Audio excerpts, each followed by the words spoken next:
It's the Everest of ocean racing, the Cruising Yacht Club of Australia's Rolex Sydney Hobart Yacht Race. A 628 nautical mile journey starting from spectacular Sydney Harbour and finishing at Constitution Dock Hobart is one of the most famous in the world. And in 2019, the Sydney Hobart Yacht Race celebrates its 75th anniversary.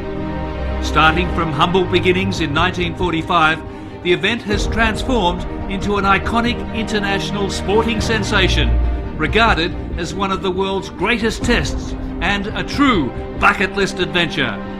There's nothing quite like the Rolex Sydney Hobart. You're in for a treat today as we take you to the finish line in Hobart for the Line Honours finale.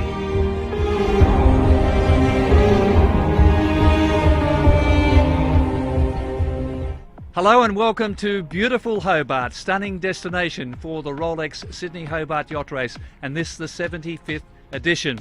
Well, the Cruising Yacht Club of Australia, in partnership with Tourism Tasmania, is thrilled to bring you this telecast of the closing stages, the Line Honours Battle.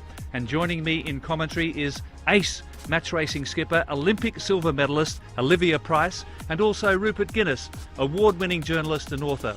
Well, it's been described as a tango on water with these super maxis since they left Sydney Harbour, Olivia. Fair comment? Oh, definitely, Gordon. You could definitely say that. Firstly, we saw InfoTrack lead out of Sydney Harbour, so they took the first honours of the race. Then we saw Comanche take the lead by quite a fair bit, a couple of miles. They got up to speeds of 29 knots down that first evening. And then since then, we've seen so many changes and transitions that really it is down to anyone. Rupi, you've covered sport all over the world, including 31 Tour de France's. You've sailed the race twice. What makes it so special? Well, Gordon, it's the people. It very much is the people's race. You know, we see every year at the start in Sydney Harbour the thousands who line the harbour, and every year we come back here to another finish of the Rolex Sydney Hobart, and there's thousands here at Constitution Dock. And you don't just see the people, you feel the emotion between the crews and their families and their friends and the fans, not just of sailing, but fans of sport. It's really a community event. Okay, let's now sit back then and enjoy the action, the closing stages, the Line Honours battle in the Rolex Sydney Hobart.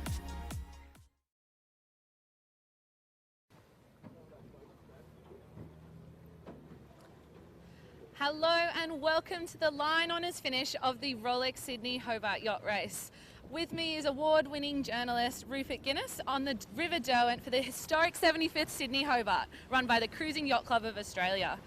As Gordon mentioned, my name is Olivia Price, and wow, what a race this has been. Rupert, we've just rounded, Comanche has just rounded the Iron Pot, and we are right next to her. We've had some fantastic battles here in the last 36 hours. What a race this has been. Yeah, Olivia, it's a beautiful sight. It's one of the beautiful sights of sport when you see the lead yacht in any Rolex Sydney Hobart race come up the Derwent River, just like we're seeing Comanche now. She's had a beautiful race. She's sailing superbly now, and you can just imagine what the mood on the boat right now is amongst the crew. Although saying that, they have to remain attentive. There's still several miles to go before the finish line, but this is one of the great sights you'll see, and very soon we'll start to see the spectator fleet increase as the miles go by. Oh, definitely. We've seen a couple of keen spectators come out to Storm Bay and watch Comanche come through Storm Bay by herself, I might add. We've had InfoTrack is currently sitting in second, closely followed by Blackjack and Wild Oats, who rounded Tasman Island together. And then just behind them is SHK Scallywag. With us, we've got a couple of spectator boats, as you said, Rupert, and it's only going to increase. At the moment, we're still hidden a little bit behind the land on the side of the Derwent River. However, the breeze looks like it will increase as we get further up the bay. There's about 8 knots of wind at the moment, but we're doing about 14 knots of boat speed, Rupert. Yeah, that's great, Olivia. I think we all know how the Derwent River can play for you or against you in this sort of race, and I think we're very fortunate to see some nice wind this morning. We're going to see some beautiful sailing to see this race for Line Honours reach to its end. We've had a great race, as you're saying earlier, Olivia. You know, there's a lot of talk about it being like a tango just 24 hours ago, and it very much was as the lead changed several times. But at the end of the day, Comanche's come out on top, and we can just see her showing us what she does so well. Yes, definitely. So overnight we did have Comanche extend her lead.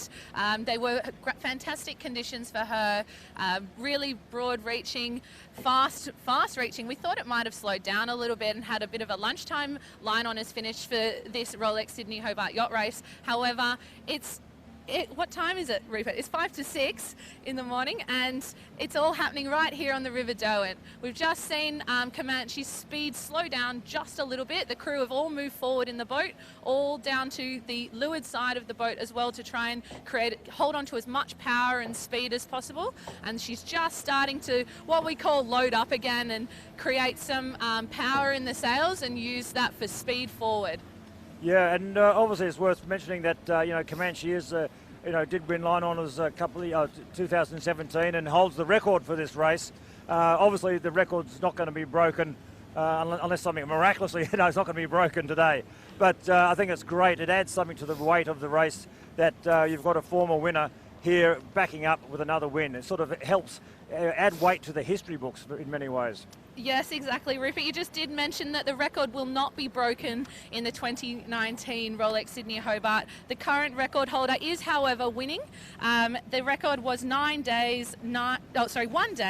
9 hours, 15 minutes and 24 seconds. Now that passed by a couple of hours ago, so this will not be a record breaking race. However, this will be an historic race because it has been fantastic. We saw InfoTrack first lead out of Sydney Harbor, taking that first honours, and then we saw Comanche take the early lead in the first evening, closely followed by then Scallywag, SHK Scallywag took that lead away from Comanche, and then everyone went into a bit of a hole as they were off the Victorian coast. Yeah, that's right, and we saw Comanche go much further out to sea very earlier on, and obviously she came through very strongly yesterday afternoon. It's been great to see several of these maxis lead the race. I think for many years, we've seen where just one maxi is led all the way or whatever. I mean, last year, of course, we had 4 maxis, the 4 of the 5 maxis still in the race, all within eyesight of each other, coming up the Derwent. But here we are now, 2019, and again the spectator fleet is still increasing as we go. The crew on board is very busy though, which I was saying before, they have to remain vigilant, they have to remain attentive. They can't start thinking of the celebrations just yet. But this is a brilliant sight, and I think Comanche's a beautiful boat. I mean, a lot has been spoken about her since she first came to Australia, and for Jim Cooney and Samantha Grant, I'm sure it's a great vindication for their commitment and the investment, not just in dollars, but also the investment of resources and man and people power into this campaign. It's been a fabulous effort by them and their crew. Yes, exactly.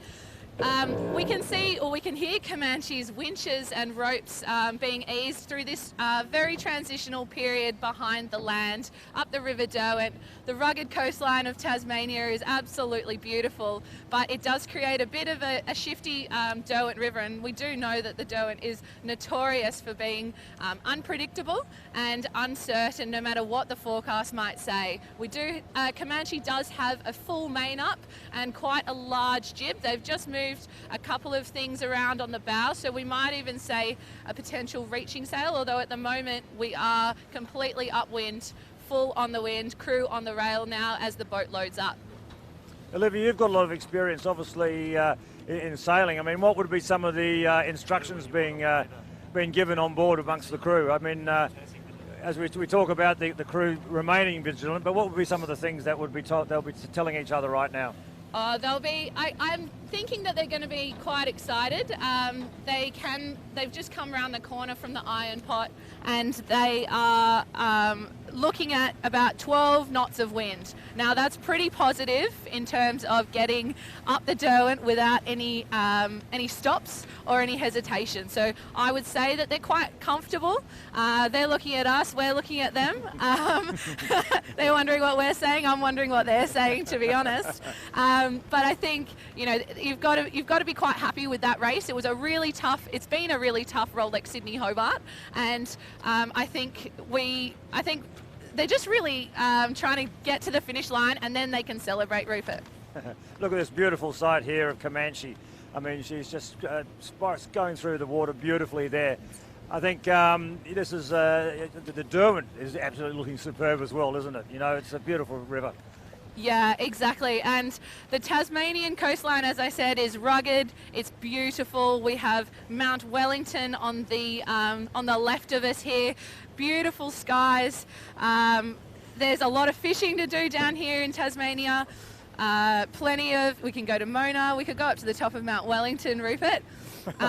We could go fishing, we could do a whole bunch of things, and the coastline here is beautiful, absolutely amazing. I would love to do some exploring, potentially even drop anchor up here, Rupert, and go for a bit of crayfishing. I've heard that it's quite good right around where we are now. Yeah, there's a great mountain there too, Mount Wellington. Love to go and cycle up there one day. Yeah, and this broadcast is proudly supported by the Cruising Yacht Club of Australia and Tourism Tasmania, and they've been able to give us some amazing footage of the beautiful Tasmanian coastline. The iron pot itself is amazing. I just love it here, Rupert. It is one of my favourite places in the world. Certainly is. I mean, every year you come back here for this race, the Rolex Sydney Hobart, but the aura or the feel of Hobart, and particularly the Derwent River, seems to change every year. But it's a fantastic, beautiful place. And I think it's, you know, the history of Tasmania is fantastic as well. So I've been here many times now, and I always learn something new about Tasmania. Yeah, and for those of you that are just joining, we are bringing you the line honours finish and of the Rolex Sydney Hobart Yacht Race, the historic 75th Sydney Hobart. Please make sure that you're staying up to date with the following yachts. So we have, in second place, we have Infotrack. In third place is a tight battle for third and fourth between Blackjack and Wild Oats 11. And then in fifth place, we currently have SHK Scallywag. Now, Rupert, the battle of, what we've been talking about all day yesterday was how tough this battle has been and how far back Wild Oats got earlier in the day yesterday in that light transitional period. Yeah, certainly Wild Oats was caught in a hole there, and for a boat of her stature as a 9 times winner that was chasing a record 10th win, she certainly came into this campaign. It was certainly a troubled campaign at the start. In the Cabbage Tree Island race, she had sustained a lot of damage to her to the deck and the mast. Did a miraculous job in getting her ready for the race, but I guess there was always going to be question marks as to how ready she really would be. But of course she did fall into a hole there and dropped back as far as 11th place, 30 miles behind off the lead. But she did very well yesterday to fight her way back into what you could say contention up until late yesterday afternoon. Obviously that win's not going to be hers today, and that will be a different sort of taste on the lips for skipper Mark Richards. But he's going to have to suck that one up and move on. They'll have to decide what they're going to do with Wild Oats for their future campaigns. But we're talking about Comanche and how well she's going here today. I think Christian Beck's Infotrack, they had a great race. You know, he was very confident when they left the Cruising Yacht Club of Australia just before the start. They've done very well to sort of show that they are a yacht to contend with. Yes, definitely. This race for line honours was always a bit uncertain, with none of these boats being able to race each other in their current form up until the start of the Rolex Sydney Hobart on Boxing Day. So we have Comanche, who's been doing a lot of overseas sailing, as well as SHK Scallywag, who has a full new sail set basically. Infotrack did not have too much done throughout the last 12 months. Wild Oats, as we spoke about, had a lot of structural and major damage just 4 weeks before they were able to get back on the water 2 weeks prior to the start, so not much time to recover from that effort.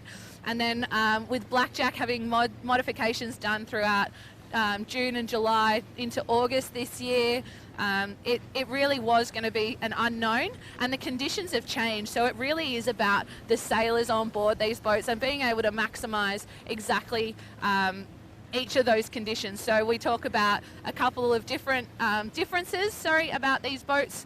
Comanche, SHK Scallywag and Infotrack are quite big boats and chunky boats. They're wider than the skinnier versions of the 100-foot super maxis in Wild Oats 11 and Blackjack.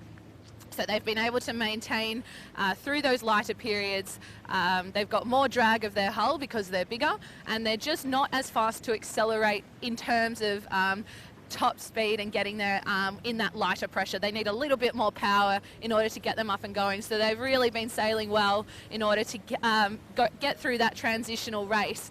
Now on board we have some amazing sailors on board Comanche. So obviously we have Jim Cooney and Samantha Grant, who are the owners of Comanche. We have Louis Sinclair and Silas Nolan on the bow, Sven Runo as well, Andrew Henderson, Julian Crescent, and Mark Bartlett, Ryan Godfrey, Edward Hackney, so Ted Hackney, Kyle Langford and Tom Johnson. And as well we have James Cooney, Pablo Arate, Stu Benetine, Johnny Hildebrand, Mitch Booth, Michael Sanderson and Stan Honey as navigator. So this crew is made up of extremely established sailors, and that's not taking away from any of the other sailors during this race who are sailing the historic 75th Sydney Hobart, but they are working well as a team. Yeah, they certainly are, Olivia, and it's actually, as you said, it's not taking anything away from the other crews either. In this Rolex Sydney to Hobart, we've had 5 of the world's best super maxis, and to run those boats, you've got to have super crews for each one of them. So it's quite remarkable the depth of sailing talent that we've got here in this Rolex Sydney Hobart, and then notwithstanding the calibre of crews that are in the fleet behind us. This fleet of 157 at the start. That came down to 155. Yeah. Or 153 or 4. Yeah, so we had 1 retirement overnight as well. So we had 2 retirements on the first day. We had Hollywood Boulevard, the first down with a broken rudder, and then we had Faster Forward with steering problems. And then initially overnight we've had, just double checking my notes, Rupert, but I'm fairly certain it was Minerva. That's right. Yes, so out of this race, it's been quite a good percentage have been able to get into day 3 of the Rolex Sydney Hobart Yacht Race. And yeah, the battle for overall is still yet to come. Exactly. I mean, anything could happen, and I think in the next 24 hours we're going to see the leaderboard for the overall winner. It's going to be a very interesting board to watch, I think, because the conditions can change. There's a lot of boats who are very close to each other behind us. And while the leader this morning on overall was Dragay, certainly that race is far from over. And I think we're going to see some exciting racing, and there'll be a lot more tales to be told within the next 24 hours, Olivia. Yes, definitely. So you just mentioned that Dragay was in the lead as we went live here earlier. In second, they're in Division 2. So in second place we had Quest, who's Division 1, and then we also had Division 4. We had the 2 Unlimited, one of the Tasmanian entrants in this race. They were in 3rd, and they're Division 4. So it really could the overall win could come from any division. Obviously, a lot of all the yachts, they always have to focus on winning their division first, don't they, before they start thinking of the overall. Exactly, and we've got TP52s, we've got Kerr 46, we've got a bunch of smaller boats that have been in the lead earlier during this Rolex Sydney Hobart. The smallest boat in the fleet, the oldest boat in the fleet, Cat Wincher, that was in the lead as well. Yes. And yeah, it really could be anyone's game.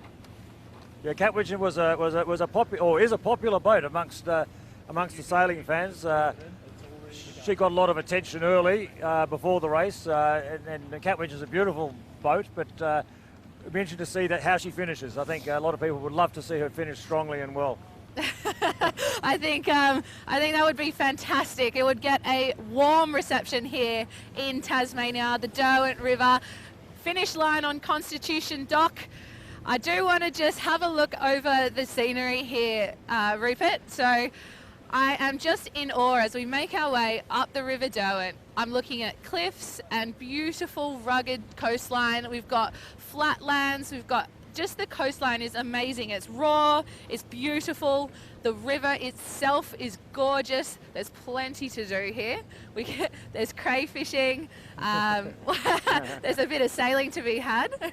I know that I'm not a mountain biking fan, Rupert, but is that something you'd be interested to do along the beautiful Tasmanian coastline, the forestry? Oh, look, I know. I mean, mountain biking and road cycling here in Tasmania is a very popular sport. A lot of Australia's greatest cyclists have come from Tasmania. Just looking up at the mountains ahead, you can see Mount Wellington, which is just to the left of Comanche there, just in front of her, and it'd be a beautiful vista from up top there, looking down here. But anyway, we're here, Olivia. we've got the privilege to be right next to Comanche here, sailing beautifully towards the finish. Yes, definitely. We are with Comanche here. We've got about 10 to 12 knots of breeze and we're doing about 15 knots of boat speed. So these 100-foot super maxis have massive sails and big power in order to actually go faster than the wind. So they create their own apparent wind. Look at that beautiful scenery. I love this place, Rupert. What about Comanche? You can see from behind here now, she's a very wide boat, isn't she? She is very, very compared wide. to when you look at a boat like Wild Oats 11. Yeah. It's very much like a pencil, they call it, don't they? Yeah. Olivia, tell us a little bit about how that sort of width works in Comanche's favour.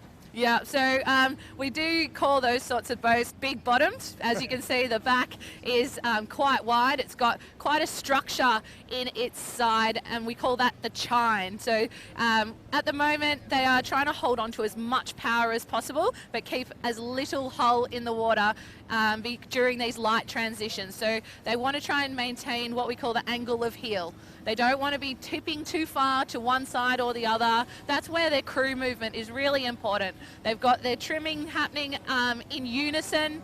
You can see that there's a dagger board up on the windward side. So there's a big board up on the windward side reducing drag. So the one on the leeward side, so on the left-hand side of the boat, will be down in the water and creating a little bit of lift, but also stopping a bit of sideways motion. Well, there she is, Comanche, just heading onwards for her second line honours win. Most probably second line honours win to add to her 2:17 victory.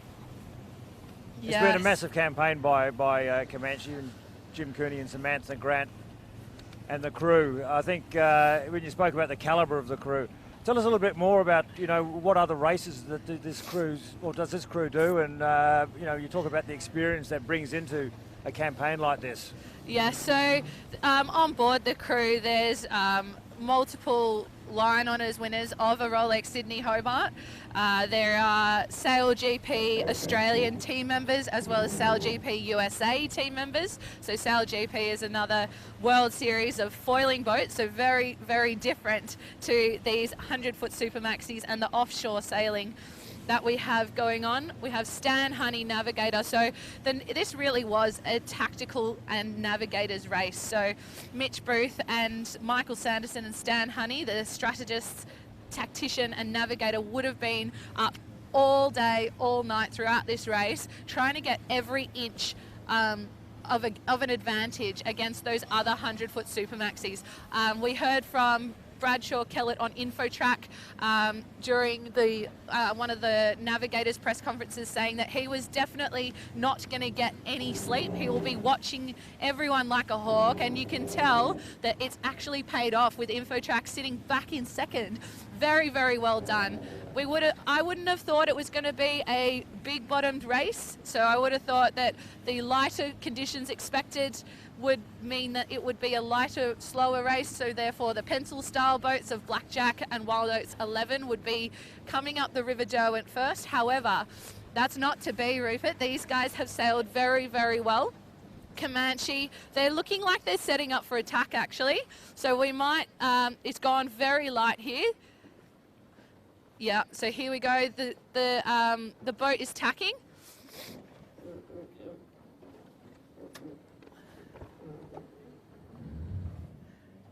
Absolutely amazing pictures here, thanks to the Cruising Yacht Club of Australia, Tourism Tasmania, and supported by Aero Media. We've got the drone, we've got the close-up Ronin cameras, we've got cameras staged all over the River Derwent as well as on other boats.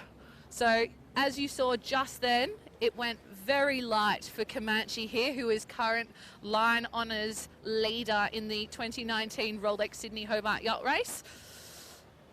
You can see a couple of people up the front, teams to leeward. The conversation on board would be very detail oriented about the boat speed and the trim. Coming out of a manoeuvre, you need to rebuild your flow over the boat. So we saw them slow down quite a lot. Their hulls crushed down onto the water a little bit, and you can see they're just starting to lift their windward side up now. So they're holding onto that power so they can press forward and into the new breeze that they're hoping for. The breeze has shut down a little bit, although I am saying that we're doing about 12, 13 knots at the moment. And there is a consistent breeze leading up into Constitution Dock at the finish line here, but anything can happen on the River Derwent.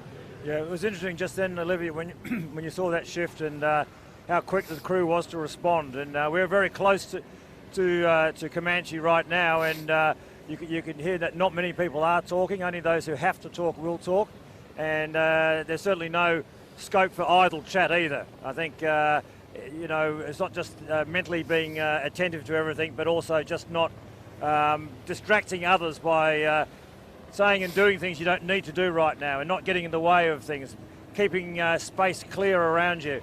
It looks like there's, you know, on these maxis that there's always a lot of people on deck at this time of a race, but these crews, they do work in a watch system, so there'll be crews that have been off watch, on watch and on standby. But rest assured, every one of these people on the crew will have had to earn their spot to get there. You don't just get a free ticket down to Hobart on a Super Maxi, do you, Olivia?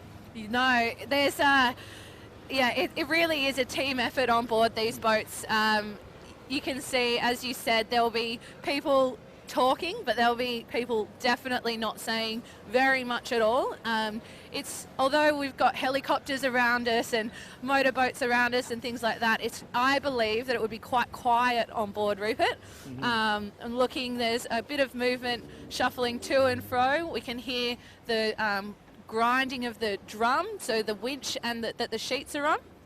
And we're looking at the crews, all the main sheet trimmers, the jib trimmer, the skipper, the navigator, the tactician, the strategist. They will be very much in communication about trying to get through these transitional periods.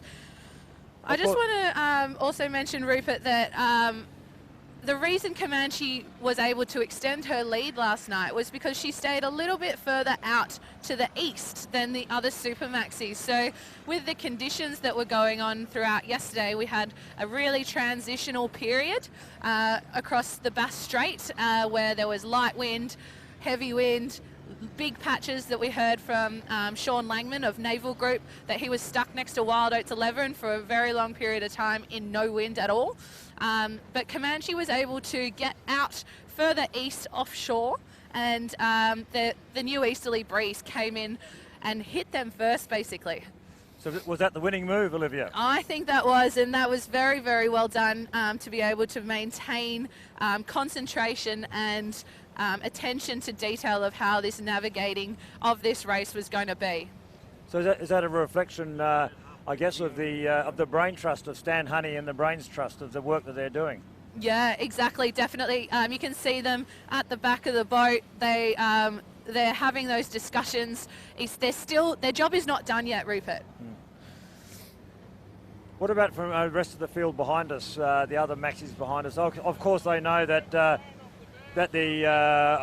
the line honours win is beyond them, but the boats behind certainly still have to race for something. They're racing for the podium, but you know, when you finish second and third on line honours, it's still a bitter pill to swallow, isn't it, when you come here for the win? Yeah, exactly. All these crews would have been working through the nights, as we mentioned, and it is heartbreaking for those that aren't able to take the line honours win, but that's racing, and the Rolex Sydney Hobart is the most grueling ocean race in the world. It really takes it out of you mentally, physically, and emotionally.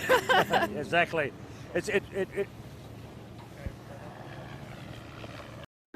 The Rolex Sydney Hobart Yacht Race is proudly run by the Cruising Yacht Club of Australia.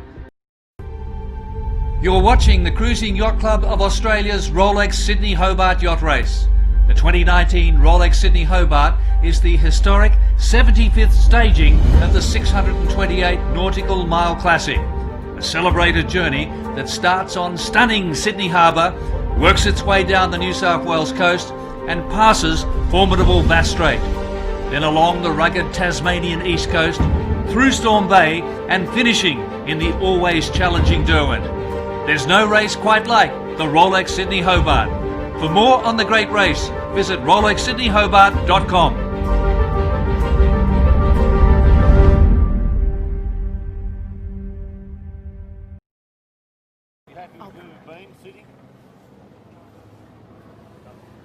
Okay, and we are on the River Derwent for the line honours finish of the 2019 Rolex Sydney Hobart. Comanche is now hoisting a bigger reaching sail, I believe. We'll see it very, very soon. You can see the crew work on the deck. With me is Rupert Guinness, and we are bringing you the commentary, the live broadcast of the Rolex Sydney Hobart Yacht Race, proudly brought to you by the Cruising Yacht Club of Australia and Tourism Tasmania, with Aero Media drones, Ronans, everything's happening here, Rupert, on the River Derwent. Yeah, Olivia, this is a fantastic sight. This is one of the great moments of world sailing every year, the Rolex Sydney Hobart, as it reaches its grand finale for the line honours victory. But it's also, from Australian sports, it's one of the great moments as well. This is a festive season in the summer of Australia, and the Rolex Sydney Hobart is an institution to everything summer in Australia, and here we are on the Derwent watching this race unfold. It's not a hot morning, I've got to say, Olivia. It's a little bit chilly even, but a little bit breezy, but it's you can't have it hot all the time, and I just think the Derwent is still just as beautiful on a slightly overcast day as it is on a beautiful sunny day. Oh, definitely. You can see the clouds surrounding us, with sun peeking through just behind us. A beautiful sunrise line honours finish here in Hobart. Watching Comanche unfurl their reaching sail off the bowsprit. This is going to create a little bit more sail area and during this lighter transition. So as we started our broadcast, as they rounded the iron pot, we had maybe 12 to 13 knots. Right now we're in 8 knots, so they're really trying to hold as much power as possible. Have a look at that. It is huge. It's massive. I mean, we're just next to Comanche. You feel like you're next to a skyscraper, but it's a beautiful sight. And as you can see, she's getting some impact from that sail already. She's just looks like she's just started to pick up some momentum there. Certainly I can feel it as we've accelerated. So there she is, sailing towards her second line honours win, to go with her 2:17 win when she got the race record, which will still be holding, but it's still hers anyway, so that doesn't matter. No, exactly. As we said, the race record is not going to be broken here this morning. The race record was 1 day, 9 hours. We've gone past that. That would have been earlier this morning, although this morning was quite early for us, Rupert. We're bringing you this broadcast of Comanche coming up the River Derwent. There's not long to go. No, there certainly isn't.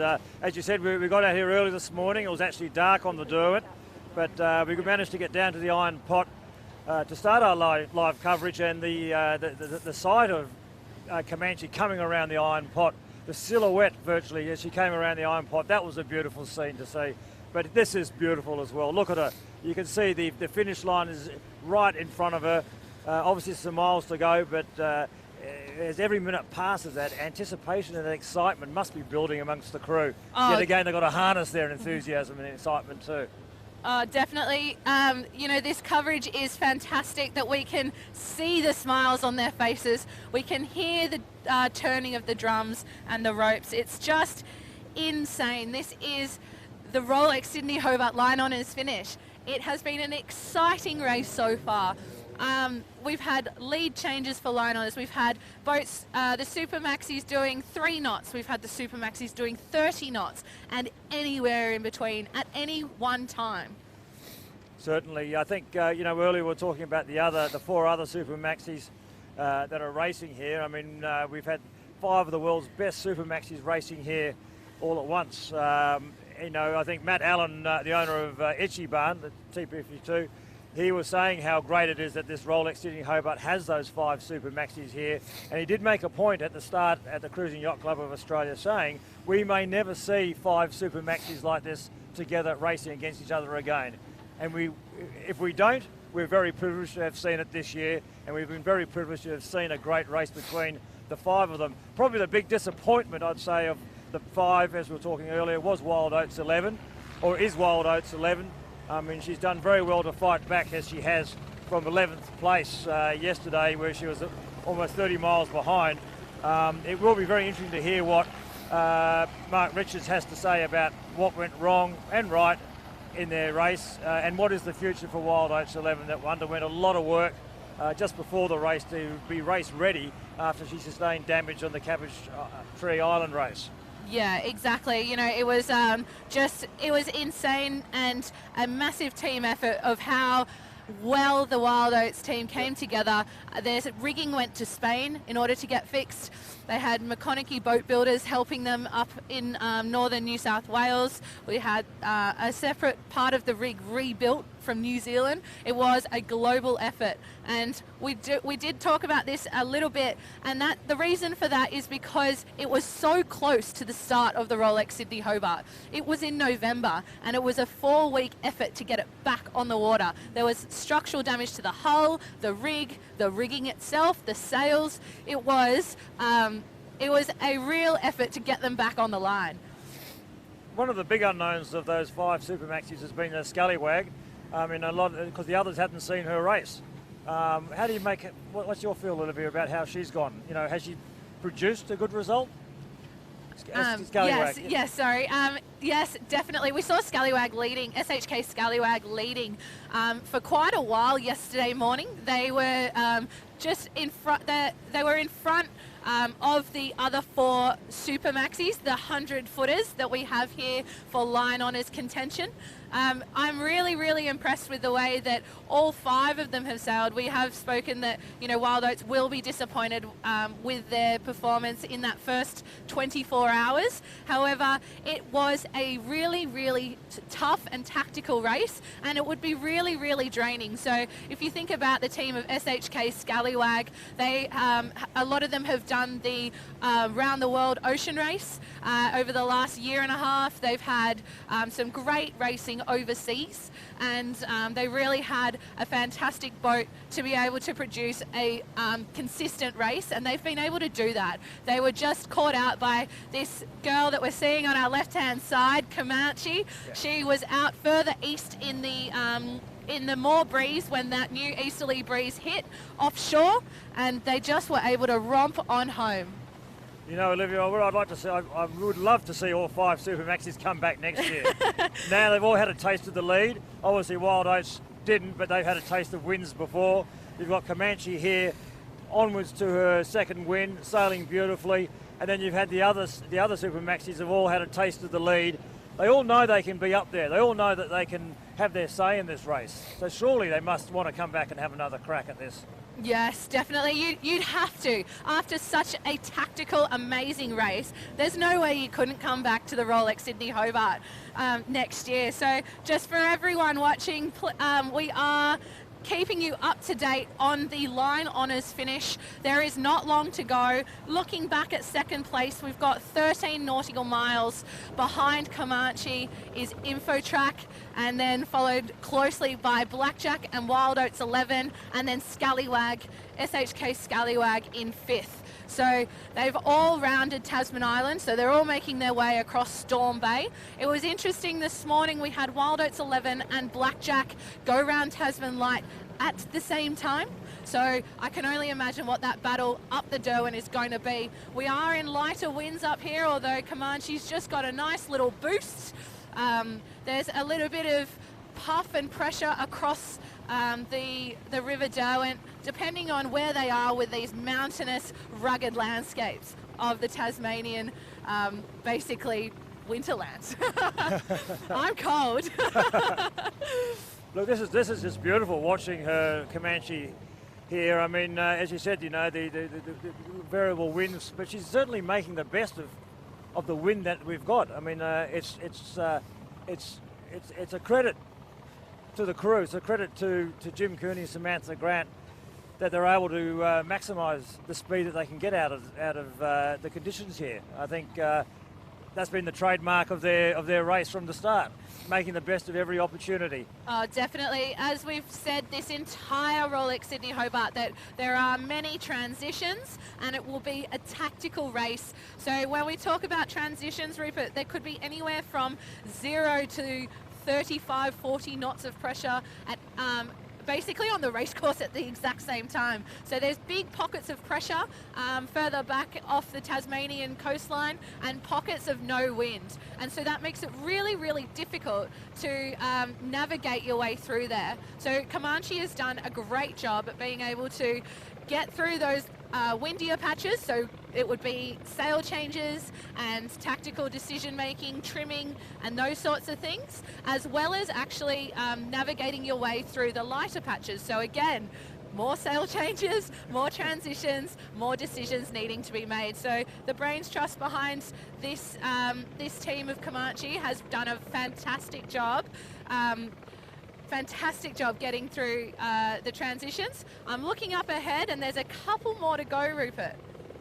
Well, if there's some tired bodies on board, they've still got a bit of work to do. Every person on board, you can see, hasn't finished their race yet. You can also see how the spectator field, the fleet is building. You know, there's helicopters around us as well. There's a lot of activity, and you can further up ahead. You can see spectator fleets coming down, or boats coming down to join the spectator fleet, and just the atmosphere is building with every mile here. I think it's just as conditions are starting to calm a little bit though. Yeah, so we're just seeing a little bit of fluttering of that big furling sail that Comanche put up just a few moments ago.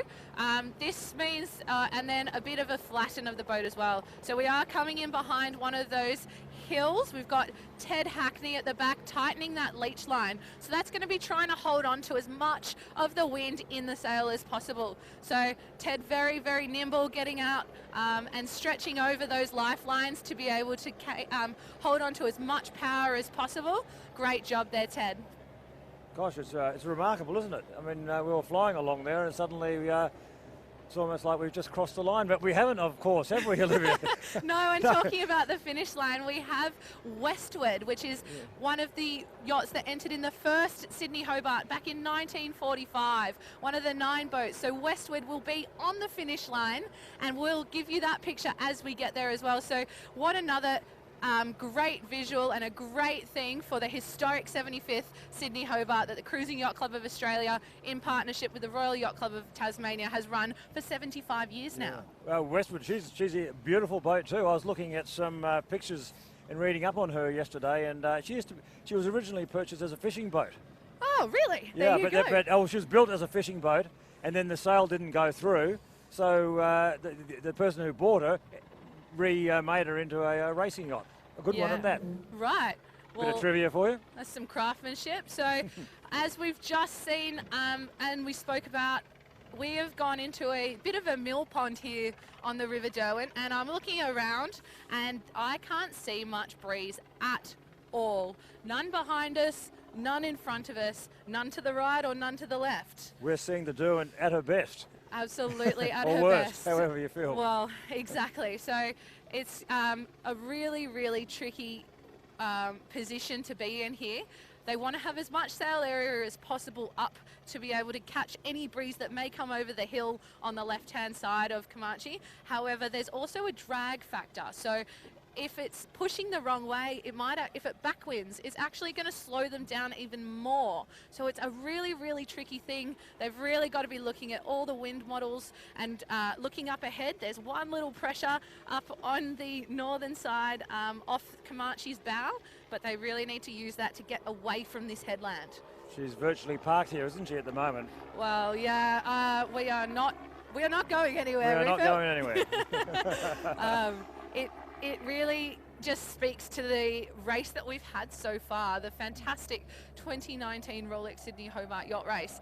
It's been like this out in the Bass Strait. It's been 40 knots in the Bass Strait. It really is a race for a tactical race, for navigators, for strategists, for teamwork. It's actually quite amazing. We've actually got to see this live on air here, because we always hear about how boats become parked. It just becomes dispatches that come through on the radio and everything. But we've seen it here live. We've seen Comanche flying along, sailing beautifully, and then suddenly, bang, she's parked. And this is what can happen any time throughout the 628 nautical miles from Sydney to Hobart. You'd almost say it's exciting because we've seen it happen. Exactly. You wouldn't have thought back further at the Iron Pot that this could happen, but looking up the River Derwent, there's only 2 to 4 knots further up there, and Comanche seems to have hit that wall. Well, now the spectator fleet is all sort of mingling around it, Comanche. We're not seeing the picnic baskets come out yet. we're not close to lunchtime yet. It's only breakfast, but you never know how long you could be here when you're parked. No, exactly. And this is the notorious River Derwent, as we've mentioned before. We're really just going to have to sit here and wait a little bit, Rupert. That one little pressure is just 100 metres off Comanche's bow, and they're really going to have to try and get through to that wind and get out of this little zone. But then where? There's not much up ahead of us. This is the mental part of the race too for the crew. I mean, it looks like they're just sitting there, not doing anything, but at the same time they've got to be ready to act as soon as any puff of breeze or anything can come their way, so they can make best use of it while it's there. As you can see, the sail's just filling a little bit there, just here, but they can't. It looks like they're not doing anything, but they are. You can actually see they are moving a little bit. They're on their knees, just ready to move as soon as that sail fills, and hopefully she'll get going again. Yeah, so I'm just watching the trimmers. So we've got Kyle Langford on the main sheet and Tom Johnson on the inside jib sheet, and then we've got a couple of other people at the back pulling a couple of ropes, trying to maintain the breeze that they've got. It's really about trying to hold on to the pressure that they've got and create their own kind of apparent wind. It's pretty fascinating to think that we were just back there cruising along at 19 knots, and now we are potentially moving along at 1. That is amazing when you think about it, isn't it? It is amazing. But what the yachts behind us, Livy, the other super maxis, would they have a feel of what's happening to Comanche now? Would they understand that, or would they see that as something as space to be gained on them, or will they be wary of falling into the same hole? They'll definitely be wary, Rupert, but they'll also be hoping that this light patch would stay around basically forever, and then build as a sea breeze later in the afternoon. I'm just getting a couple of comments on Facebook commenting about the helicopter in front of Comanche. Now, that would actually be spitting out a whole bunch of whirly wind, so it wouldn't actually be helping Comanche at all. I'm looking just behind us. The breeze has picked up a little bit. As Comanche's sail is a little bit further out, the breeze is actually coming from behind us again. And it will, that helicopter is actually not doing much at all. It's probably being a bit of a hindrance and disturbing all the air around. The wind is something that you need to be consistent to attach flow to the sail and create lift on either side of the sail. So with that in mind, it's probably not doing much to the sail area of Comanche, seeing as though it is very, very big. It's a 100-foot super maxi with a big sail up and full main.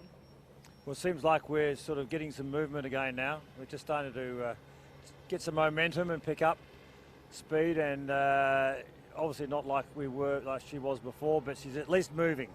And she's so behind us, Yeah, as I said before, behind us is that breeze, and that's why Comanche has her sail eased a lot more than she did before. If it was coming more from the side, they would be able to pull it on and sheet on a little bit more and go a little bit faster. However, it's just coming from behind them, so they're having to ease their sails out just a little bit in order to catch as much of that wind coming now from behind us. Now, that's the first time we've seen that behind wind, and there's a little bit more behind it, so you know, it looks like it could stay in here unless we move into another patch of light air up here in a transition patch. So Olivia, over the next 12 hours or 24 hours even, the Rolex Sydney Hobart Yacht Race is going to still unravel in the race for the overall victory, the Tattersall Cup. A beautiful cup it is too. Yeah, so it is a gorgeous cup, and keeping in mind that both the line honours winner and the overall winner also receive a Rolex timepiece as part of their wins. So currently leading IRC overall is 2 Unlimited from Tasmania, and they're in Division 4. Second, we have Quest, who's in Division 1, so that's TP52, owned by Bob Steele and Craig Neal, and that has won the race. Before, twice, one as Quest and once as Balance, owned by Paul Clitheroe. It's now recalled Quest. And in third, we have Guelo, a newer TP52 to the Rolex Sydney Hobart fleet. They had some rigging issues earlier this month and were able to rectify them and be back on the start line. So that would be that has been a fantastic race for them so far, and I'm sure that they're very happy. Now in fourth, we have our French boat, Daguet 3, and they're in Division 2. So the overall winner could come from any of these, any division at the moment. It really is open slather. It's interesting with Daguet. I mean, Daguet was leading for quite a while, and now in fourth, but that doesn't mean that she can't come back again. No, not at all. So the standings have changed since we have come and brought this live broadcast to you. And then just mentioning in fifth, we have 2017 Rolex Sydney Hobart winner Ichiban. In sixth, Maverick 49 from Guernsey. So that's won the 49-footer with the DSS foils. So interesting decision for them, or they're trying to advance that sort of technology in offshore sailing, so another interesting way to go about it. NV Scooters, another TP52 in seventh, and then from there it could be anyone's game. It's such a hard race to win the Rolex Sydney to Hobart overall. I mean, you know, to win it twice. I mean, remember Ichiban was there was a lot of talk about Ichiban winning it back-to-back last year, and then obviously that didn't happen. You may have the boat, you may have the crew, you may have the form even coming into the Rolex Sydney to Hobart, but you still need luck, Rupert. good old luck. You still need some luck. So just looking at our line honours winner, sorry, not winner yet, but soon to be looking like it. We've got 4 knots on the River Derwent at the moment. So they're moving forward.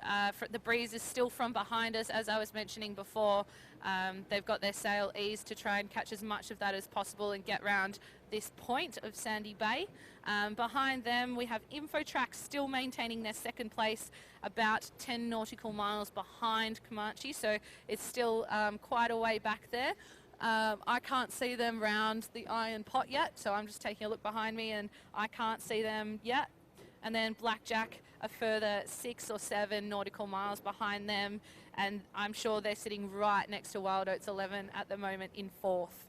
So those boats have actually made some inroads in the last few miles since we were coming up the Derwent. Yes, so as Comanche was going across Storm Bay before she got to the Iron Pot, she was doing about 15 to 20 knots, and as they turned around the Iron Pot, it got a little bit lighter, and it's continued to get lighter as we've gone up the River Derwent towards Constitution Dock and the finish line. So that Comanche has slowed down her pace towards the finish line. The others have caught up a little bit, but I'm sure that they will slow down as well, because what happens here has to happen further down the river as well. Okay. Well, Comanche is still some miles to go before the finish. We don't know whether it's going to be, well, exactly what time she'll finish now is, is very much an open question. Your guesses. But ahead of her, I mean, you can see vaguely where the finish is, because you can see the bridge going across the Derwent. So at least that's in eyesight. For so long when you come up the Derwent River, you can't see where the finish is because, well, it depends on the time of day. But No. you can see the bridge ahead of her, and for the crew, that's at least a sign of an end to a race. So that's a motivating force for them. Yes, definitely. Coming past this Sandy Bay point is a nice thing to do, because you know that there are pretty much no manoeuvres left. You can start turning left a little bit and make your way just around the corner to the left just a little bit. As you can see, it's not far away, Rupert. Comanche is still sitting here in light wind, as the race has been a transitional race. It's continuing to be like that right at the moment. They want to try and catch as much wind as possible. However, the sail is flapping just a little bit. It looks like they've run over their own wind. So they were doing about 4 to 5 knots, and now they've gone into 0 knots of wind. So therefore the sail has started to collapse. Well, when Comanche started the Rolex Sydney Hobart this year, from the actual start, she was not one of the fastest starters. No, InfoTrack was the first out of the heads, Comanche weren't they? started slow and now she's finishing slow, but at least in the right position. Yes, I think they'd much rather be here than winning out of Sydney Heads, although InfoTrack did a fantastic job after the tight tussle with the other 4 super maxis out of the heads. I don't think... I didn't pick it, and as I said earlier in this broadcast, I thought it was going to be a skinnier style 100-footer boat race, but it's been a bit of everything, and Comanche's done very well to be able to maintain their speed through any light or heavy wind. So that is due to their crew work, their decision making, and their ability to get stuff done when it needs to happen. I think it's been a really, really interesting race this year. I think, like last year, of course, we did have the 4 super maxis coming up. They finished within 42 minutes of each other. That was dramatic, of course, for that alone. But I think the varying situations and scenarios in this year's race has been really compelling. You just mentioned a few of them there from the start, and we've seen over the last 36 hours how the race has changed for the lead on line honours, but and again the race for overall has been really exciting as well. A wide open race, I think, and it's been a race where everybody's had opportunities, whatever boat you're in. But I think particularly those mid-sized boats have had a lot of opportunities, and we'll see who comes out on top there. But I think just the scenarios, how it's changed over the last 36 hours has really left everyone sort of intrigued. For starters, I think there was this time yesterday there was discussion as to when this race would finish. There was some talk of it finishing at 2 o'clock in the morning, some of midday. Some people were hoping midday so they could have a good breakfast and if not lunch even. But I think here we are. It's now getting close to, it's 6:45 in the morning. I still wouldn't put money on what time this race is going to finish. No, definitely not, Rupert. I am unsure exactly how fast Comanche is going to go in the next 5 minutes, 10 minutes. Could potentially be a very, very long time that we're sitting here. I do look behind us, back down the River Derwent, and there is some wind behind us. However, we are under this headland, and so it will pulse and push in and out. So as the wind catches up to Comanche, they will accelerate and they will ease their sails and try and get their boat speed up as high as possible. But then they'll also run into their own wind, their apparent wind, and then they'll fall into no pressure, and then it will just continue to happen until they probably cross the finish line. Will there come a time, is it possible, Olivia, that with the way things are now, I know you said that the other super maxis, they're going to face the same sort of element as Comanche are facing here, but will it come into the back of their minds a little concern about the other super maxis coming up? Definitely. So I'm just looking behind me a touch back to where the iron pot is, and I'm seeing a yacht. I'm seeing InfoTrack. So InfoTrack can see Comanche, and Comanche can see InfoTrack. Now, if that doesn't start putting some nerves into your mind, I don't know what does. Yeah, I'm just trying to look at the crew here in Comanche to see if anyone's looking over their shoulder. You know, that could be a giveaway sign. But at the moment, they're all looking ahead towards the finish, but when do you start looking over your shoulder? I think at the moment they've still got to be attacking the wind and attacking the race, trying to make their gains themselves. If they start looking behind too much, they will start getting defensive. And I know from my own experience that looking defensive doesn't always work until you are able to have your own plan of attack as well. So you can try and stop someone from going around, but as soon as you have light wind, they could just continue sailing around you. So I would think that they are all looking forward because they're all looking for that attacking the wind and trying to come up with their own strategy rather than looking behind. I'm sure that there's been a couple of peaks though. They say that in all sports events, don't they? Never, once you make your attacking move, don't look behind. Just keep going. Yeah, exactly. I think, you know, at the moment they've just got to think about their own game. I'm looking just towards the point a little bit towards Constitution Dock, a potential small, short breeze line. I've done a lot of sailing down here and a lot of watching sailing down here, and that breeze line may not come. It may just sit there, it may dissipate, or it might accelerate. So anything can really happen, and we talk about that a lot throughout the Rolex Sydney Hobart, that just because you get to the iron pot first does not mean that you will win the line honours title. Olivia, as we're talking, the sun's starting to come out a bit more too now. That early cloud has started to drift away off towards the right of where we are now. Conditions are getting a little bit warmer too. Yes, so. I'm not shivering as much, Rupert. You know, the sun is opening up, the land is heating up. There's potential for a sea breeze later this afternoon that was in the forecast, and I was talking to a couple of locals here this morning, including Sam Ibbott, our driver here this morning, who thinks that potentially this shutdown could last a period of time and we might be waiting for the sea breeze to come in. Whether Comanche can cross the finish line first before that or not is a question I still don't know the answer to. I'm glad I ate my peanut butter sandwich. Oh, I'm very jealous now. I'm loaded up. Yeah, so as we said, I can see InfoTrack behind us, Comanche sitting very, very close to the finish line. There's been many people in this situation before that, you've just got to sit and wait, Rupert. Olivia, in your experience in match racing, a different form of racing, I guess, but still the same essence.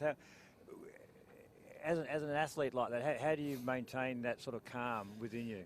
I think that these guys are professionals. The crew on board Comanche are professionals, and they're professional people and professional sailors. So they really know that they have to trust that they got themselves into this situation. They've been in this situation before, and they are able to think and maneuver their way out of this situation. You've got to have confidence and trust in your crew work, your decision making, and your ability to be able to execute those decisions and maneuvers when you need to. So, you know, the ability to perform under pressure really brings out champions. What could go wrong then for the crew? What could go wrong? What mistake could happen now? Well, at the moment, anything could happen. The wind could not come in, or they could make a decision to change a sail that might not be the right one. They might rush to that decision. Moving around the boat and rehoisting and hoisting sails is quite a slow manoeuvre in 0 knots of wind. So it's making that decision early and making that decision at the right time. They could try a different manoeuvre that may not pay off. They could jibe out, they could furl up, they could do a whole bunch of things. So it's really about keeping cool, keeping calm, and having a game plan and being able to adapt it if needed. I've just seen Carl Langford, the main trimmer, turn around looking for wind or potentially looking at InfoTrack. Who knows? Mm-hmm. It's interesting watching this. It's interesting watching apparently nothing happening, but obviously a lot is happening. Yes. It may look like nothing's happening, but I can tell you that their brains would be ticking over, trying to ease the sail as much as possible, but maintain the power, so pulling it back on.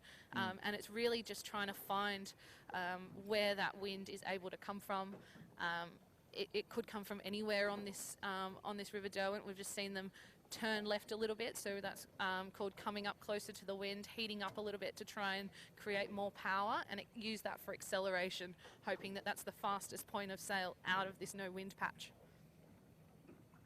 We talk about how big the derriere of Comanche is. I mean, but she is a big boat, isn't she? Yeah, really. There's a lot of hull in that water. Mm-hmm. I was going to say, in building these boats, I mean, there's a lot of technology, obviously, but there's also a lot of science and understanding. And when they built Comanche, this was very much an avant-garde type of design, wasn't it? Yes, definitely. It's about the broad reaching and the power and the structure. Mm-hmm. If you look at the two styles of boat, we have Comanche, InfoTrack and SHK Scallywag in one basket, and we have Blackjack and Wild Oats 11 in another basket. Basically, if you compare those two baskets, you've got a big bottom boat, a structurally strong, sharp angled boat style in the Comanche style of boat, compared to the softer lines of the hull and the thinner kind of structure of Wild Oats 11 and Blackjack. Of course, these super maxis don't just race in Australia, do they? They race around the world, so they have to be built for whatever waters they race. They can be different waters. The waters of the Rolex Sydney Hobart can be different to racing in Saint-Tropez in the Mediterranean, for example. Yes, exactly. The Mediterranean is a beautiful place to sail, but you certainly don't need the big, powerful structure and the heavy-duty sails and carbon fibre sails that they've got on board, which is why they are black. We have had a couple of questions in that regard. So the really structured part of the Rolex Sydney Hobart means that you're ready for any condition. We've got another race called the Transpac, which is mostly a downwind race, so you don't need that sort of structure. You more want a flighty boat, and that's actually where the TP 52 came from. That design came from wanting to be able to fly the boat basically down to Hawaii from Long Beach. The TP52 is a very popular boat, aren't they? Yeah. They're a fast boat, sort of a Formula One style boat. It's this Rolex Sydney to Hobart, it's always a boat that a lot of people talk about before the race. And certainly the people who own the TP52s, they're very proud of their TP52s. Blah, blah, blah. Yes, but definitely. Yeah. We have 11 in this race in the Rolex Sydney Hobart this year. They're a very competitive boat. They have their own rating system sometimes as well. In Australia, they race in a circuit that has their own rating system, as well as in multiple offshore races, as well as inshore racing. What about some of the smaller boats this year in this year's fleet, Olivia? I mean, we had, I think, 7 Sydney 38s. Like the conditions of this year's race, how have they suited the really small boats? Well, initially on day one, we saw the mighty Catwincher, which is the oldest boat in the fleet. That's the second time I've said that. The oldest boat in the fleet is very small ketch. It's very tippy. Something I wouldn't prefer to go to Hobart on, I can tell you that much. But they were leading the race, as well as Enchantress, which is, again, division further down the division list, so the smaller of the boats. We've seen the ups of Sydney 38s, as you mentioned before, being closer to the front. We've had some 40-foot 40 to 50 foot range to the front as well. We had St Jude, LCE Showtime, as well as the current IRC leaders, 2 Unlimited from Tasmania. It's really open to anyone's game, as we've said a couple of times in this broadcast, but the leader of the IRC has changed a lot throughout the entirety of this race. I think one of the characteristics of this year's 75th edition of the race is the fact we had such a large fleet at the start. There was 157 yachts at the start, 2 early retirements on just soon after the start. We had another one last night. Yep. But at the moment we've got a lot of the fleet still in the race, and for a fleet as large as it was at the start, that's been quite remarkable. Oh, definitely. For only 3 boats to have had to retire, and we're going into day 3 of this Rolex Sydney Hobart, is a fantastic effort by all boats to ensure that they were ready for this historic 75th running of the Cruising Yacht Club of Australia's Sydney Hobart Yacht Race.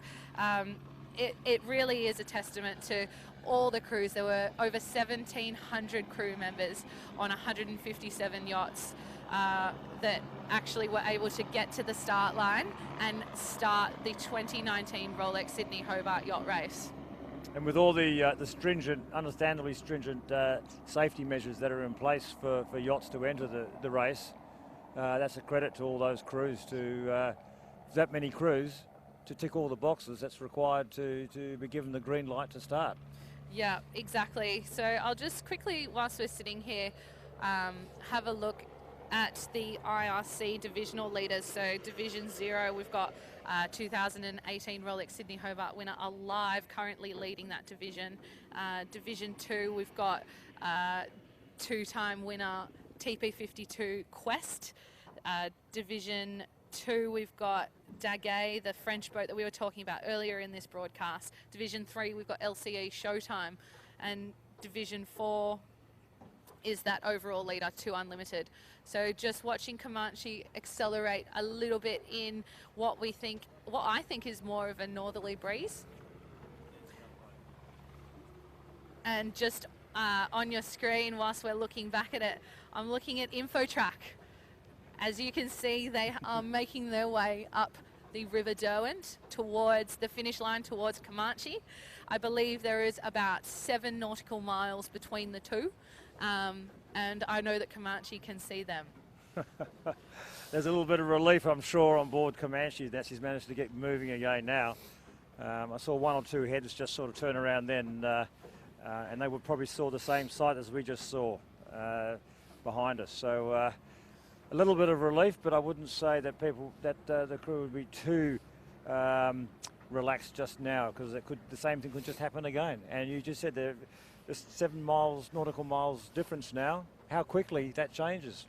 Exactly. Earlier this morning there was 23 nautical miles between them. At the moment, as you just said, there's about 3. The breeze is very inconsistent here at the moment. I don't see much breeze ahead of us at this point in time. Comanche is sheeting all their sails on as tightly as possible in order to maintain minimal drag for when they go into the lighter pressure coming up.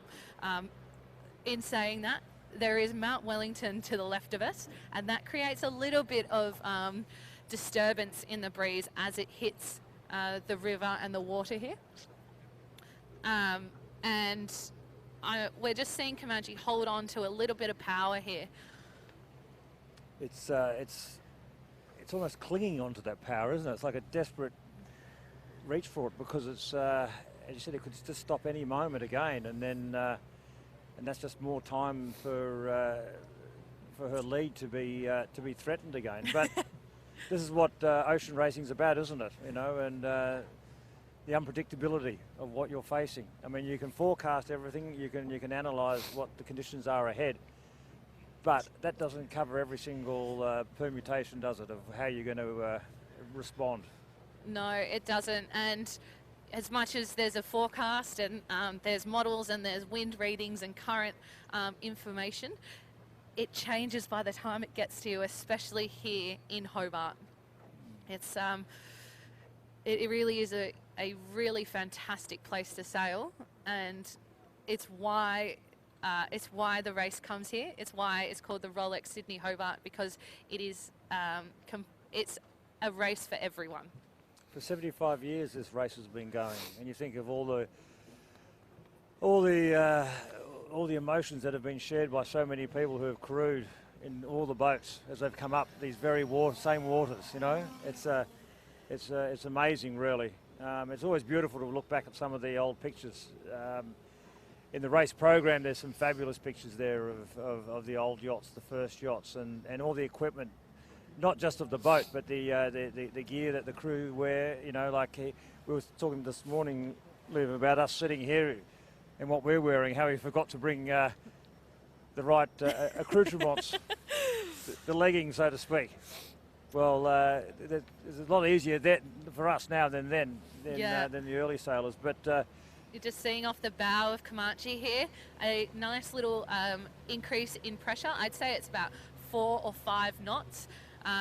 But that will do a lot to Comanche's overall boat speed. You can see the boat just starting to load up, easing the sails, turning the bow up just a little, and with that turn up, they're going to be able to start seeing the finish line, Rupert. Well, there you go. You can just in a couple of seconds, you can just see her pick up some speed, can't you? Yeah. The acceleration of these boats in such minimal breeze is just amazing. We saw Comanche's acceleration after she came out of Sydney Heads, didn't we? How effective that was. Oh, definitely. Gosh. They were able to extend to 9 nautical miles lead very early on after that first initial out of their heads kind of scenario. And they were able to reach speeds of 30 knots, which was really fantastic to see, fantastic to watch, produce some fantastic imagery for our great Rolex Sydney Hobart yacht race. As you can see on your screen, Comanche can see the finish line. They can see the finish line at Constitution Dock. There'll be a couple of smiles on their face, I think, with this extra pressure. As we saw before, this was something that just eventuated on the river. It wasn't something that was coming down to us at all. And that's the nature of this race. Yep, and the relief for Comanche's crew is obviously frustration shared behind us, just as as they probably now get to extend their lead back out again. Yes, as we mentioned before, we can see InfoTrack behind us. They were 7 nautical miles behind Comanche in the last few minutes. Updating myself on the Rolex Sydney Hobart Yacht Race tracker on our race website. So I'm staying as up to date as everyone else is listening to our broadcast. I think Comanche will be happy with this extra pressure. We were talking about whether they were looking back at InfoTrack or looking back to look for wind. I'd say it was probably a bit of both. Well, they're only human, you know.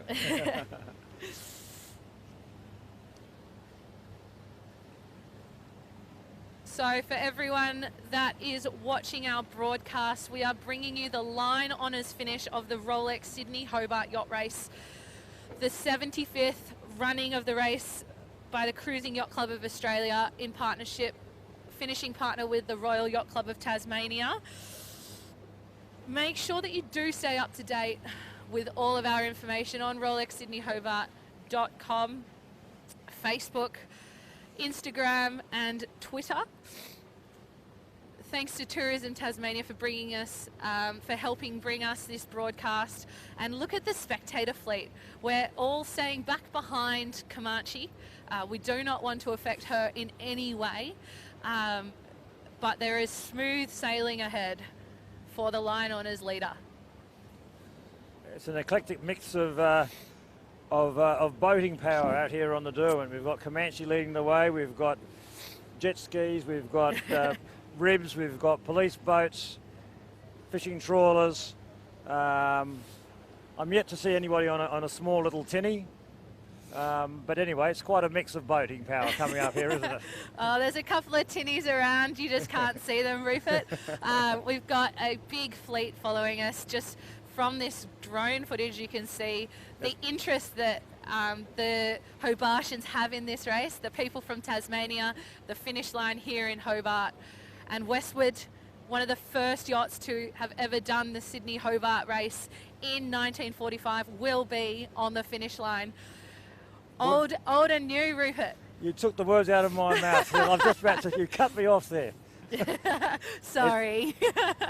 This is a majestic sight to see, and it's fitting that Comanche's got some speed up in these final miles, just to see her cutting through the water there, and the spectator fleet behind her, and the sun trying to break through that cloud cover, and knowing that Infotrack's there several miles behind.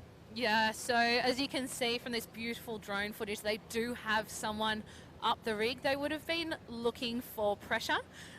They would have been looking back at Infotrack, and they'll be in communication systems with the back part of the boat, so the skipper, the navigator, the tactician. They would have been using that information to potentially see over this headland that we've just popped out from, as well as looking back. So that's quite a common thing for yachts to do, is send someone up a little bit higher to get a better vantage point of what's going on. Additionally, they will also play a mechanical role. So in a tack, there's a chance that they'll be able to pop the buttons through with their feet of the mainsail, so that they can get that mainsail popped and filled earlier as well. So it just goes to show how time that can look to be seen to be idle is well spent. You know, time is spent, and whether it's planning ahead, strategizing. Yes, you can hear as the sails are being eased, the sheets are round around a drum, and then they have hydraulics to be able, and push buttons to be able to turn that on. The loads on these boats are incredibly high. They use load cells through all of their maneuvers. They've got multiple load cells on the boat to know that the boat is running efficiently and correctly, and make sure that there will be no damage caused. So we can hear that. We're very close to Comanche. I can see the crew talking. I can see them looking at their sails. I can see them looking also behind. They're trying to maximise their way. We've got Ted Hackney and Kyle Langford having a conversation just in front of us here. It's pretty cool, Rupert. We're not far away. I can see the finish line. So Olivia, do they start? They're thinking of the wind now? Is it too early for them to think of the wind now? I think anytime you're racing, it's too early to think of the wind, Rupert. But we are looking ahead. There is a consistent 5 to 7 knot breeze ahead of us towards Constitution Dock. I don't see that running out. I really don't. I believe that this one could stay, but I think I've said that a couple of times, and I did say earlier that the breeze may still continue to pulse. However, we're a little bit further away from the land as we've popped out of Sandy Bay headland and making our way towards Constitution Dock. And behind us, Infotrack, they're still racing for second place. Yes. Would there have been a moment where they thought they realistically could have caught Comanche there? I think you've always got to have hope, Rupert. As we've seen many, many times, there's so much can happen on the River Derwent. The closest line on his finish that we've ever had was 7 seconds. Last year we thought that having 400-foot super maxis cross within 42 minutes of each other was insane. Imagine that. Yeah, that's one of the beauties of sport, isn't it? What you think is impossible becomes very possible. Yes. If not definite. Yes, and with only 6 nautical miles now between Comanche and Infotrack, anything could happen. 6 nautical miles is not very far at all. The Iron Pot is only about 13 nautical miles away from the finish line at Constitution Dock. So that's only half the distance of the River Derwent. So anything could and would happen on the River Derwent. You have to expect the unexpected. Of course, at the finish line at Constitution Dock as well, the crowd will be building now too. The anticipation of they'll be looking out for the sails of Comanche, looking through their binoculars, trying to see that, or not watching the images here. But it's certainly a big build-up. It'll be a crescendo of the excitement at the finish and the anticipation of what's out here on the water on the Derwent River. Definitely. The Rolex Sydney Hobart Yacht Race Hobart Race Village is open to the public, and that is where Comanche will be docked for her time here. There will be a big celebration on the dock that everyone can go and watch. I recommend, if you've got time, head down there, because this is where the action is happening. It's one of the great things of this event, isn't it? How it's you've got elite professional crews like this, and you've got the whole rest of the fleet of the Rolex Sydney Hobart who are going to come in the next days, and how easily accessible they are, the boats and the crews are, to the rest of the public who want to come down. That's why I feel it really is a people's event. It's a community event, and you can go and watch other elite sports, and you can't get anywhere near the teams or the athletes. And this is one event where you certainly will see a lot of celebrations. You'll see the emotion between the crews as they finish, and then as the crews meet their family and friends. It's for celebration. It's for a lot of the time it's for appreciation of having participated in something very special, and of course gratitude for having reached Hobart safely. That's one of the primordial things, that everybody gets here first. I know they often say you've got to get to Hobart first before you think about your result, but you have to get to Hobart safely is the most important thing of all. Exactly. And we had 157 boats start the Rolex Sydney Hobart in for the 2019 edition, and only 3 yachts have retired. So we have Hollywood Boulevard was the first retirement on day 1 with a broken rudder. Then soon after that we had Faster Forward with steering issues, and then we had Minerva overnight. So it's 3 out of 157 is not that bad. No, it's excellent. And many a Rolex Sydney Hobart in the press centre, there's a chalkboard there, where you have all the retired yachts written up, and some years you can't keep up, or the chalkboard fills up very quickly. You have to find a second one somewhere. So it's a very blank chalkboard at the moment. We were commenting about it last night, how blank it is. Yes, exactly. Yeah. And the rest of the yachts are still out racing, so we wish them all the best of luck in the 2019 Rolex Sydney Hobart Yacht Race. I'm seeing a couple of crew on Comanche move to the back of the boat, as I'm sure they're going to start thinking about tacking. They do need to do a tack, at least one, potentially 2, in order to get across the finish line. And it's not over till it's over, but Rupert, they've done a fantastic job up the River Derwent. They certainly have. It's been great watching how calmly they've been under the pressure of sort of being parked there for a while. I mean, I was getting anxious, not even on the crew. So there we are. So it's great to see this final miles so closely, and how close up you can see not just the boat but the crew work, and it's the culmination of a fantastic couple of days for them, for how they've raced. As you said, Olivia, there's still the other yachts still to finish. There'll be races within races, and of course the big race of them all, the overall victory for the Tattersall Cup. The spectator fleet's getting close though around us, isn't it? Everyone's starting to get jittery. I can see, the crew keeping their calm, but we're all getting excited. It really is an iconic race, an iconic finish line, and a beautiful part of history, Rupert. The 75th running of the Cruising Yacht Club of Australia's Sydney to Hobart Yacht Race first started as a cruise in 1945, when a couple of mates said, hey, let's make our way to Hobart, and look at what it's turned into. Boxing Day start, and now we're here for the line honours finish. I mean, we had a glorious start in Sydney Harbour, didn't we? With blue skies and the brilliant, nice, beautiful wind to send the fleet off. And look at this now. The sun's just coming out at the right moment. It's like a it's a winner's sunshine, isn't it, really, in many ways? And you don't get many more beautiful sights than that. Comanche just sailing towards her probable victory, line honours victory in the Rolex Sydney to Hobart. I think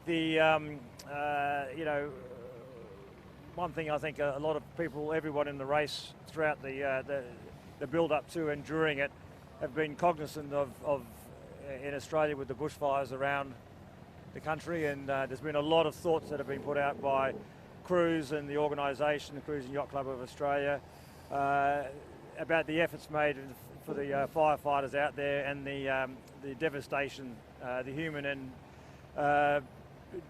resource devastation out there. So I think a lot of people will be thinking about that today. So we're very lucky in Australia to have a beautiful moments like this, which helps us appreciate what we have, but also remember what's been lost. And I'm sure everyone, Olivia, sends their hearts and souls out and thoughts to the people still fighting the bushfires and to those who have been victims of it.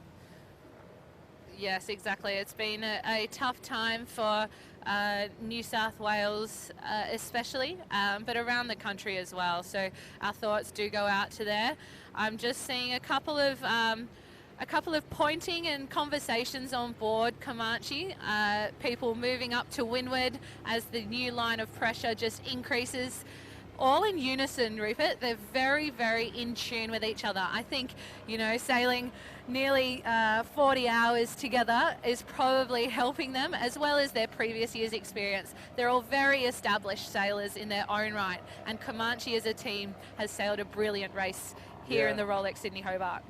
Like they know what to do instinctively, don't they? They know each other's strengths and weaknesses. I'd probably say there's probably very little weaknesses on board Comanche, but they just know how to communicate just by that knowledge of the boat, knowledge of the conditions and of how she goes, and the great leadership on board. A champion crew is always led by exceptional leaders. So I think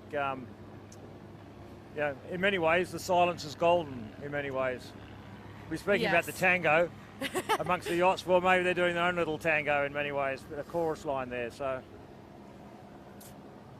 so I'm just seeing Comanche setting up their now lured winches, getting ready to make their probably second last tack into the finish line here in Hobart. They've got pressure in front of them, so there really is not much else to worry about, Rupert. They've got the pressure in front of them. They just can execute their own manoeuvre, not worry about anyone else, and cross that finish line with a little bit of relief. It's going to be exciting to see the reaction of the crew this close up. I think that first moment when a crew crosses a line, you never get that moment again. It's a fleeting moment. And we're going to be very privileged to see this very close up. And right now they've still got faces. Their faces are concentrated. I can't see the smiles yet.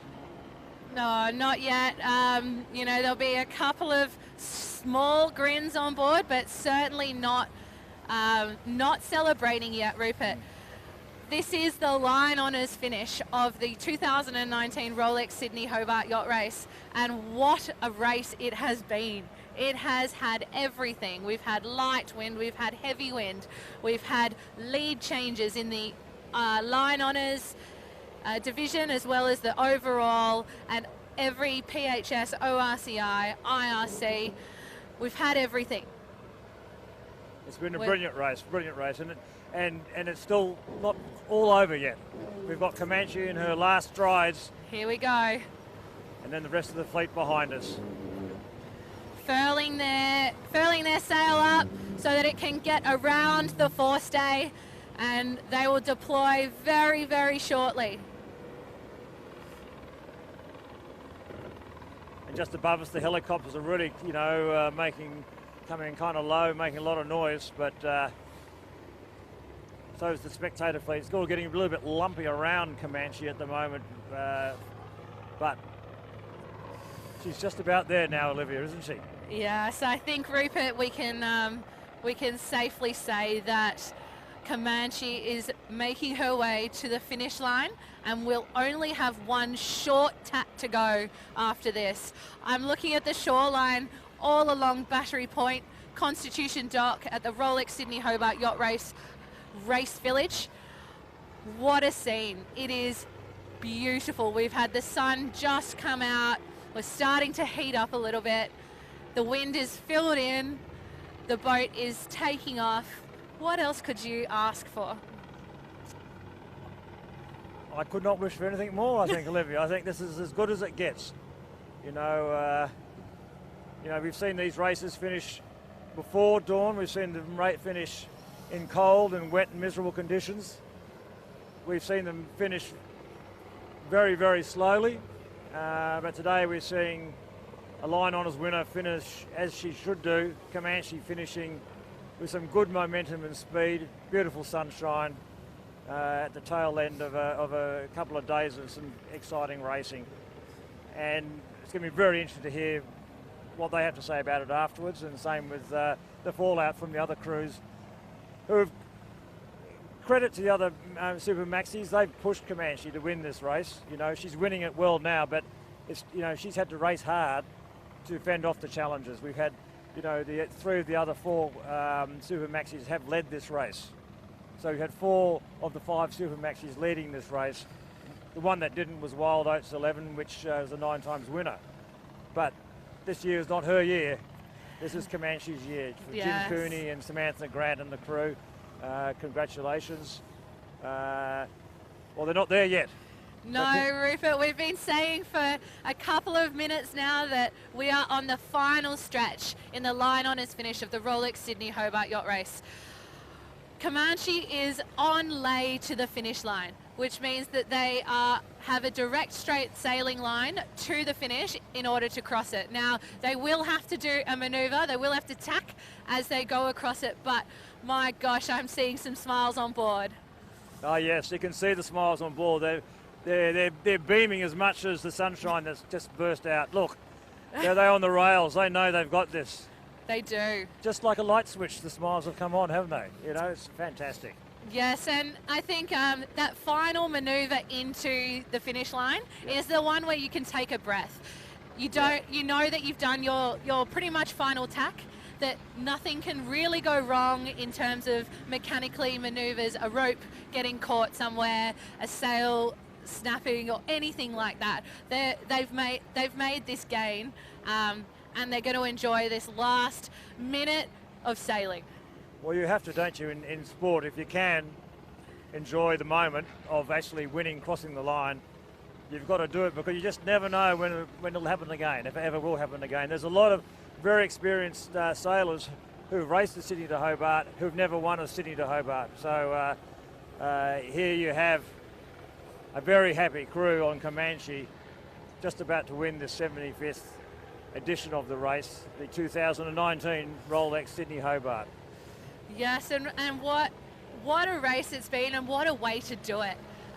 To be real, I'm sure that the crew are very proud of how they've sailed, how they've been able to negotiate their way through the tricky conditions that threw themselves at the 2019 Rolex Sydney Hobart, the way that they've had to come back from being behind, the way that they've had to work hard up the River Derwent, the way that they've really, really believed in their systems and the way that they can cross this finish line first.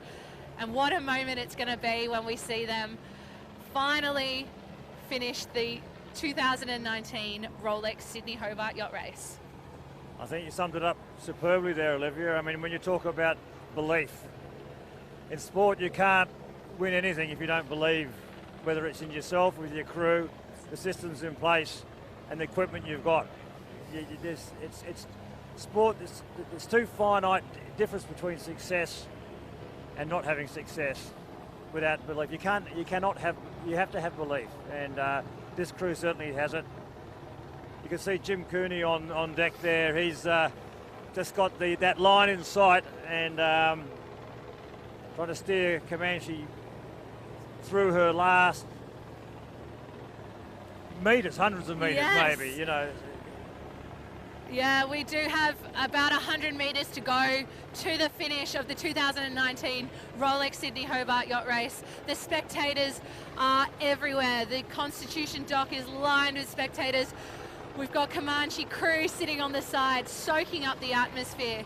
The race has been grueling, it's been testing, and they've made their way up the River Derwent in probably some very, very tricky conditions that we've seen, but they're going to be very relieved to cross the finish line, and the celebrations will be immense early this morning and into the afternoon. It brings a smile to your face, doesn't it, Olivia, to see success. You know, you always to see a victory and a well-fought victory as well. You can't help but feel, you know, happy for the crew and happy for the whole syndicate. And, you know, like every champion crew, they have a shore crew that is there, that's worked tirelessly for them as well. So this will be the connection between the shore crew and the boat crew, the race crew. It culminates with that moment when they cross the finish line, which is just coming up 50 metres away. It's less than a boat length, Rupert. This has been an exciting race. It's just been immense. I can't describe how exciting this has been, how happy I am for all the crews involved, but especially for Comanche, because they've really worked their way through. We're counting down until the line honours finish of the 2019 Rolex Sydney Hobart Yacht Race. Moments away from crossing the line, and we are bringing this to you live from the River Derwent and Constitution Dock. Rupert, this has been fantastic, and we are just watching history unfold. It's been an absolute pleasure, Olivia, absolute pleasure. And here we see seconds. Here we go. And congratulations, Comanche, the 2019 Rolex Sydney Hobart Yacht Race winners, the 75th edition of the race, owned by Jim Cooney and Samantha Grant. You can see the celebrations on board. The crew are so happy. They've made it, Rupert. They've made it to the finish line first. It's been simply fantastic, and how they all just contained themselves for those last couple of 100 metres, and then obviously the explosion of joy on board there just as the winner's siren went off. And now the day is theirs. The sun shines out, the blue skies are here. It's only barely 8 or 7:30 in the morning. What a day of celebration they've got ahead of them. Exactly, and on board, we'll just quickly run through the crew list before we start wrapping up. We've got Louis Sinclair, Silas Nolan, Sven Runo, Andrew Henderson, Julian Crescent, Mark Bartlett, Ryan Godfrey, Ted Hackney, Kyle Langford, Tom Johnson, James Cooney, Pablo Arate, Stu Benetine, Johnny Hildebrand, Mitch Booth, Michael Sanderson, and Stan Honey joining Samantha Grant and Jim Cooney. The 2019 Rolex Sydney Hobart Yacht Race Line Honours winners.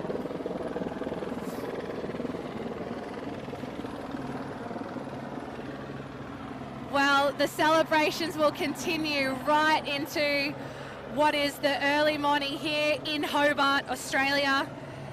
The Line Honours wasn't won easily. Comanche had to work their way throughout the entire race and up the River Derwent, just threw a couple more challenges at them. I'd like to thank Tourism Tasmania for the broadcast, for helping broadcast the Line Honours victory in the 75th running of the race, and the Cruising Yacht Club of Australia, Aero Media, for helping produce this broadcast. We will bring to you live another broadcast of the Rolex Sydney Hobart Yacht Race in the coming days for the overall winner of the 2019 edition of the Rolex Sydney Hobart Yacht Race. So please stay up to date with the RolexSydneyHobart.com website, Facebook, Instagram and Twitter pages. There's all the information you can find 24 hours a day, all the information. My name's Olivia Price, and with me is Rupert Guinness. And we've just watching the Comanche team celebrate their Line Honours victory in the 2019 Rolex Sydney Hobart Yacht Race. Thanks for joining us, and stay tuned for RolexSydneyHobart.com for all the latest information.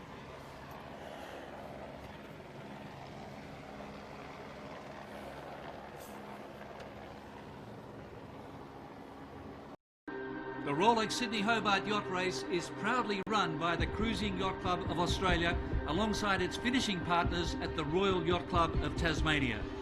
The Cruising Yacht Club of Australia and the Rolex Sydney Hobart Yacht Race thanks Rolex for its long-term partnership of the race, starting way back in 2002. Support is also greatly appreciated by the CYCA's other race partners, including the Tasmanian Government, Tourism Tasmania, Events Tasmania, Audi Centre Sydney, Winning Appliances, Tasports, Janice at Sea, Grinders Coffee, and the New South Wales Government's Roads and Maritime Services. To the 1,800 strong crew, supporters, family, friends and fans who followed the race, a big thank you for your support. Thanks for watching the 2019 Rolex Sydney Hobart, the Cruising Yacht Club of Australia's historic 75th Sydney Hobart Yacht Race.